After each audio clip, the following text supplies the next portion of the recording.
और उस समय क्या ध्यान रखी जाने वाली और सावधानियां बरतने वाली बातें हैं, उन पर चर्चा करूं बहुत संक्षेप में।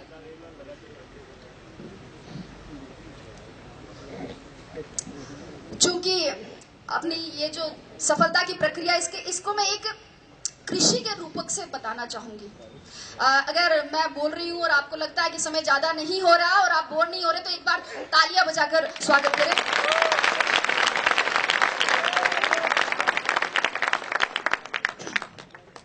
तो कृषि के रूपक से समझाना चाहूंगी, क्योंकि अब राजस्व विभाग से जुड़ गई हूं, तो कृषि, बीज, फसल, पटवारी, गिरदावर, इनसे दिन भर सामना होता रहता है, तो उदाहरण भी वैसे ही देने लग गई हूं। दोस्तों, किसी भी बीज के अंकुरण, उसकी वृद्धि, स्थायित्व, फल फूल सहित पूरा वृक्ष बनने में ही सफलता की प्रक्रिया निहित है। किसी भी बीज के अंकुरण के लिए सर्वप्रथम और सर्वाधिक महत्वपूर्ण योग्यता है उस बीज का अंकुरण योग्य होना। इसलिए सबसे पहले अपने अंदर झांके। एक बार एक पागल आईने में खुद को देखकर कह रहा था कि यार, इसको कहीं देखा लगता है। बहुत देर टेंशन में सोचने के बाद वह बोला, धत्तेरी की, अरे ये तो वही है जो उस दिन मेरे साथ बाल कटवा रहा था।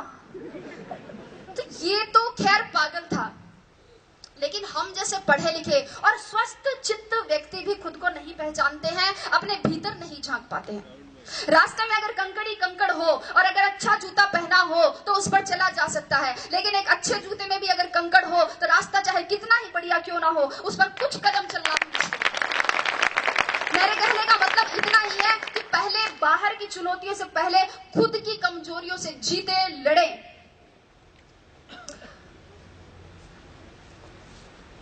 बीज के अंकुरण के बाद अंकुरण के लिए आवश्यकता होती है उपजाऊ भूमि की, और मुझे नहीं लगता कि प्रतियोगिता के दौर में उपजाऊपन के मामले में राजस्थान विश्वविद्यालय का कोई सानी होगा। यहाँ का मार्गदर्शन आपके लिए सदैव पथ प्रदर्शक का कार्य करता रहेगा। आपको अपनी तैयारी के लिए, लक्ष्य प्राप्ति के लिए जहां कहीं भी, किसी भी कोचिंग संस्थान, महाविद्यालय अथवा व्यक्तिगत मार्गदर्शन के लिए कहीं भी अपने आप को समर्पित करें, तो उस भूमि का उपजाऊपन जांच ले, क्योंकि कई बार योग्य बीज भी उपजाऊ भूमि के अभाव में अंकुरित नहीं हो पाते हैं। बीज के अंकुरण के पश्चात आवश्यकता होती है खाद, कीटनाशक और उत्प्रेरकों की। विद्यार्थी के लिए खाद का काम करते हैं उसकी कक्षा, उसकी पुस्तकें, उसके मित्र, उसका जो पढ़ाई का आसपास का माहौल है वो, उसके गुरुजन जो उसे एकाग्रता और ज्ञान संचय की विधि प्रदान करते हैं। एकाग्रता पर थोड़ा सा, कुछ विद्यार्थी ऐसे होते हैं जो पढ़ते हुए टीवी, रेडियो चलाते, एफएम चलाते हैं, और कुछ बच्चे ऐसे होते हैं जो कान में ईयरफोन डालकर म्यूजिक सुनते हुए फिर पढ़ाई करते हैं। और अगर पास में पड़ोस में कोई शादी हो रही हो, रात्रि जागरण हो, तो उन्हें डिस्टरबेंस होता है। सर, मैं अपना उदाहरण देना चाहूंगी कि मेरे घर के इस तरफ मंदिर है और इस तरफ मस्जिद। सुबह उठते ही इधर से घास खाए गैया, दूध पिए ग्वाल, छोटो सो मेरो मदन गोपाल शुरू हो जाता था। तो उधर ला इलाहा इल्लल्लाह मुहम्मदुर रसूलुल्लाह के साथ शाम ढलती थी। बारात भी उधर से ही जाती थी, सतराम के जयकारे भी। लेकिन मैं आपको बता दूं कि मैंने अपनी पूरी पढ़ाई अपने घर की छत की तरफ जाने वाली उस आखिरी सीढ़ी पर बैठकर की थी, और मुझे हर तरह के शोरगुल में एकाग्रता का इतना अभ्यास हो गया था कि पता ही नहीं चला कब होली की गैर निकल गई और कब ढोल ताशों के साथ मुहर्रम के ताजिए। पढ़ते वक्त मोबाइल बंद रखे। अगर व्हाट्सएप, मैसेंजर और फेसबुक नहीं चलेगा तो एकाग्रता में वृद्धि होगी, लेखन शैली में सुधार होगा और टॉप 50 में आने की संभावनाएं भी बढ़ सकती हैं। मेरी बात करें तो मैं बताऊं, मैंने मोबाइल ही नहीं रखा था। यहाँ बैठे मेरे साथी इस बात के गवाह है कि मैंने एंड्रॉइड मोबाइल ओटीएस में आके खरीदा था, और अब व्हाट्सएप पर जुड़ने वाली मैं अपने बैच की आखिरी मेंबर थी। कीटनाशकों की बात करती हूँ इसके बाद। जिस प्रकार पौधे की जड़ों के दीमक और पत्तों के कीड़ा लग जाता है, उसी प्रकार एक विद्यार्थी के भी धैर्य के लालच का, मेहनत के आलस्य का, सादगी के विलासिता का और पढ़ाई के भटकाव का घुन लग ही जाता है। और ऐसे में अनुशासन ही वह कीटनाशक का कार्य करता है। मित्रों, अनुशासन ही वह औषधि है जो किसी भी लक्ष्य की प्राप्ति के लिए किए गए साधना के तपोबल के ओज को परिवर्धित कर देता है। इसलिए अपने आप को अनुशासित बनाए, व्यवस्थित बनाए, अपना खाना पीना जागना सोना ये सब संयत बनाए। और इसके लिए गीता का एक श्लोक मेरी प्रेरणा रहा है कि युक्ताहार विहार से युक्त सर्वस्य चेष्टसु युक्त स्वप्नाम बोध से योगो भवति दुःखः। अर्थात अपना सोना जागना आहार विहार और अपनी चेष्टाएं ये संयत हो, उचित हो। और अगर आप इस अनुशासन को, इस औचित्य को बनाए रखते हैं तो आपके लक्ष्य की पवित्रता को सुरक्षा मिलती रहेगी। पौधे की वृद्धि के लिए आवश्यकता होती है डीएपी और यूरिया जैसे उत्प्रेरकों की। ये उत्प्रेरक भी दो प्रकार के होते हैं। एक तो वे जो पौधे में वृद्धि तो करते हैं किंतु उसमें ऐसे विकार उत्पन्न कर देते हैं जिन्हें हम आजकल सब्जियों और गेहूं में कीटनाशकों के दुष्प्रभाव के रूप में देखते हैं।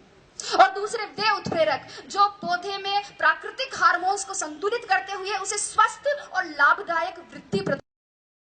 विद्यार्थी के जीवन में भी दो प्रकार के उत्प्रेरक होते हैं। 2008 की परीक्षा में अंतिम रूप से चयनित नहीं होने पर मुझे किसी ने कहा कि तू तो केवी की नौकरी से संतोष कर ले, ये आरएस बनना तेरे बस की बात नहीं है। तो एक दूसरे मित्र ने कहा कि गिर को कर रे कंथड़ा हिरण कशो घी खाए, आंख चरे और पून भगे घोड़ा स्यू आगो जाए। कि हिम्मत कर, हुंकार भर, हिरण कौन सा घी खाता है लेकिन घोड़ों से आगे जाता है। एक था उत्प्रेरक और दूसरा था दुष्प्रेरण। दुष्प्रेरण ना स्वयं करे ना दूसरों के दुष्प्रेरण का शिकार हो, अपने मुकाम अपने उसूल खुद तय करे और हर बार लोगों की अपेक्षाओं पर खरा उतरने की कोशिश ना करे। एक बार रात के समय एक दुकानदार बंद करने वाला था कि एक कुत्ता उसके पास में आया। कुत्ते के मुंह में थैली थी और उसमें कुछ सामान की लिस्ट थी। दुकानदार ने थैली ली, उसमें सामान डाला, बाकी पैसे डाले और सामने रख दी। कुत्ते ने थैली मुंह में उठाई और चल दिया। दुकानदार से रहा नहीं गया, वह आश्चर्यचकित होकर कुत्ते के पीछे पीछे गया ये जानने के लिए कि इतने समझदार कुत्ते का मालिक कौन है।